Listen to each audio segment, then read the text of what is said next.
আজি আমাৰ চৰাইবিল সমষ্টিত মই বিশেষকৈ আমাৰ দলৰ প্ৰাৰ্থী আমাৰ কেন্দ্ৰীয় সাধাৰণ সম্পাদক ৰাজু নাৰ্জাৰী ডাঙৰীয়াৰ কেম্পিঙত আহিছোঁ। তেখেতৰ মানে যি ধৰণৰ ছাপোৰ্ট ইয়াত জাতি জনগোষ্ঠী ধৰ্ম বৰ্ণ নিৰ্বিশেষে ৰাজু নাৰ্জাৰীৰ যি ছাপোৰ্টটো ইয়াত আমি দেখিবলৈ পাইছোঁ। ইয়াৰ পৰা এইটোৱে নিশ্চিত হৈ পৰিছে ৰাজু নাৰ্জাৰী ডাঙৰীয়া এইবেলি চৰাইবিল সমষ্টিৰ পৰা বিপুল ভোটৰ ব্যৱধানত ইয়াৰ পৰা জয়যুক্ত হ'ব। আৰু তেখেতৰ ওপৰত যি আশা আমাৰ বিটিআৰৰ ৰাইজে কৰিছে, তেখেতে আমাৰ দলৰ কেন্দ্ৰীয় সাধাৰণ সম্পাদক হয়।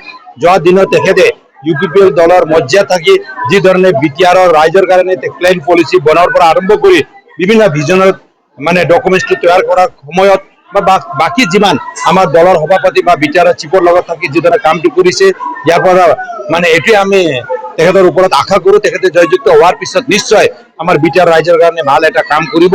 আৰু তেখেতৰ যি ধৰণৰ চিন্তাধাৰা, এই চিন্তাধাৰাত আমি আজি চৰাইবিল সমষ্টিৰ ৰাইজে তেখেতক ভাল পাইছে।